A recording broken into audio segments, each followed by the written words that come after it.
What's good? It is Sunday, March 29th. Welcome into the Early Edge, powered by SportsLine. I am the coach, and we do this every single day before 11 a.m. We do it in 10 minutes or less, coming off a really profitable day on Saturday on both the UFC side, but also here on the regular show. We were 3-1.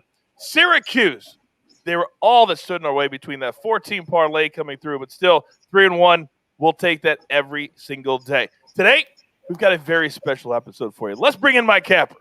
We're going to start calling this Sunday Brunch with M Squared. You got the whole show to yourself, sir. The floor is all yours, although we are bringing a couple of Maestros picks in.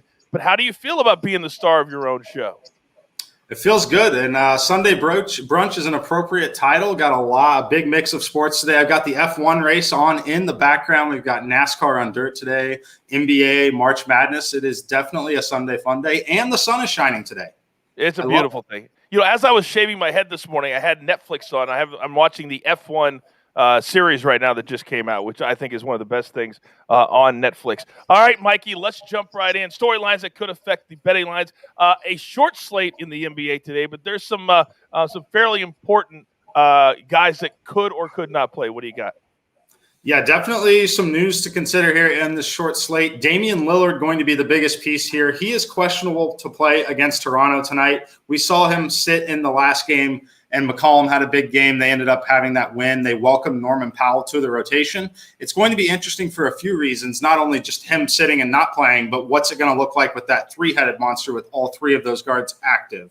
And then for the Denver Nuggets, they acquired Aaron Gordon, JaVale McGee. Both of those guys should be available to play today against the Atlanta Hawks, while Monty Morris is still listed out. And then the Orlando Magic, we know we've been talking about how thin they've been recently. Gary Harris is not available to play still because of the injury, but Otto Porter and Wendell Carter Jr. should both be available after the trade here.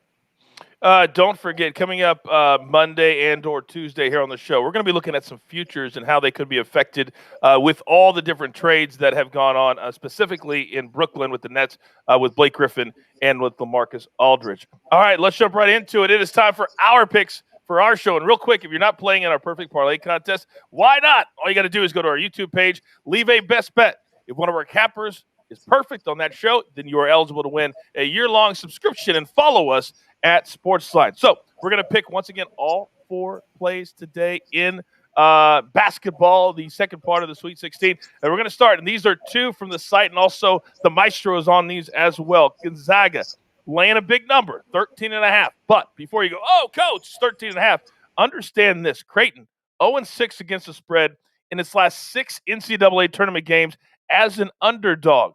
The Zags have won 25 straight games by double digits.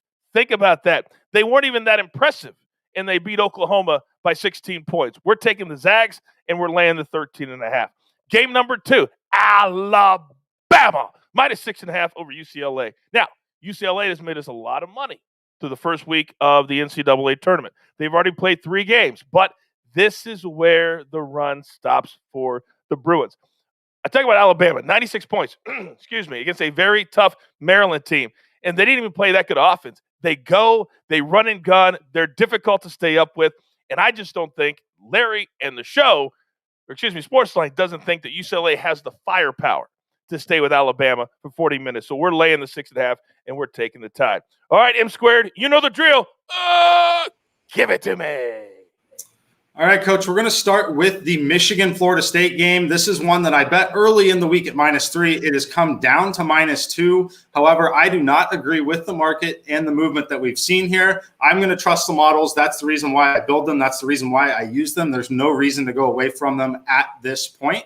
I love this spot for Michigan. All we hear about is Florida State and how good they are and how Michigan cannot win without Isaiah Livers. But what does Michigan keep doing? They keep winning, right? And the reason they keep winning is because they're one of the best defensive teams in the country, and they really rely on that. They control the tempo of the game. They're going to be able to do that again today against Florida State.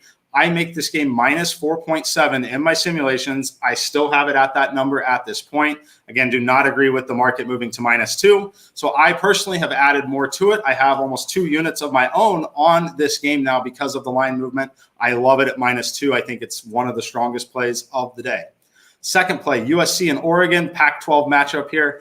This game is one that Oregon, like we talk about USC, right? People think that USC line is inflated after what they did to Kansas. I personally want to argue that the Oregon line is a little inflated based off of their run down the stretch at the end of the season, especially what they did against Iowa. The thing that they still did against Iowa is Oregon is defensive liability. They are not good enough to be in this spot, frankly, defensively. And that is going to show today. The only way that Oregon's going to win this game is if Figueroa and Duarte can still be hot. They need both of them to be hot from three. Even just one of them, it's not going to be enough for them. I make this game in my simulations minus 3.8 for USC. I think it's a great spot. I think that Oregon is the most overvalued team in the market currently at this point. Whoa, I like those two plays, but also I'm not going to let you get out of here without some NASCAR today because you're the guy 5-3 in your last 8 picks here on the show, but we're hitting underdogs. So the value that you're giving us in these picks every single week has been immense. Give me 2 plays today that you like head-to-head matchups.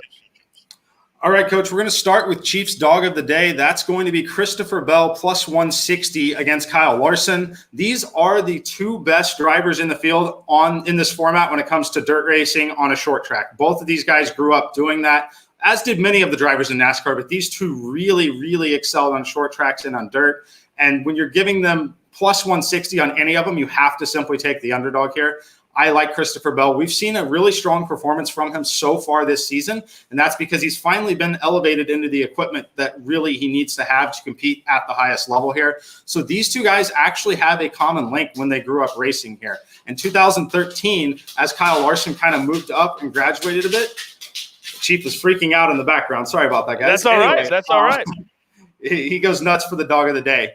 So Christopher Bell replaced Kyle Larson at Keith Kunz Motorsports in 2013 and some of the younger series here on his way up. It's an organization that's essentially breeding younger dirt track racers to bring them up to NASCAR. So these 2 have that link here. I love Christopher Bell in this spot. I think it should only be plus 125. Frankly, I think this is an absolute gift from our friends at William Hill at plus 160. So I have already locked that one in for sure. And then the second one, a name you've never heard of, Mike Marlar. Same kind of story, a lot older. I believe he's 43 years old. This is what he does for a living. He races short tracks. He races on dirt.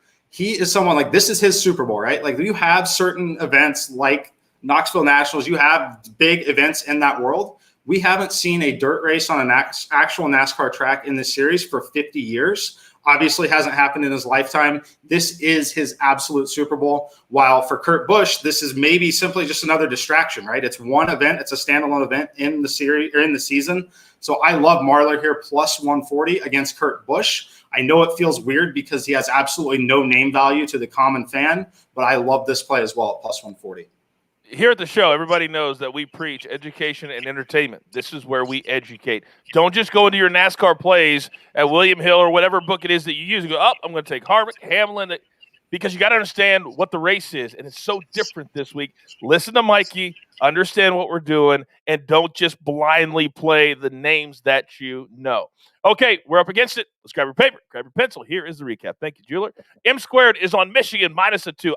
I've loved that play. I locked it in on Monday or Tuesday, and probably going to play a little bit more on it today. USC, it's a late one, giving to in a Pac-12 matchup in the Sweet 16 over Oregon. Then in NASCAR, remember, they're running on dirt for the first time in 50 years. Bell over Larson, that's plus 160. It's a gift. And Marlar over Kurt Busch, plus 140. And then from SportsLine, our plays of the day. Also, the Maestro is backing these 2. Gonzaga minus 13.5 over Creighton, and Alabama laying the 6.5 over UCLA. By the way, if you want to put all 4 of the Sweet 16 games in a parlay today, a $10 parlay would bring you back over $12.50, as it is 12 to 1. I can't even get it right because yesterday it didn't come through for Syracuse. I still have a block in my head over that parlay, but we're going to hit it today with all 4 of these games. Oh, Sunday brunch with M squared. Felt good for the first day. Felt good. All right, you've got your marching orders. Let's take all these tickets straight to the pay window. For M squared, for Chief and his dog of the day, and the jeweler. Remember, I'm the coach. This is the only place every single day, 7 days a week, 365 for your daily early edge. Good luck.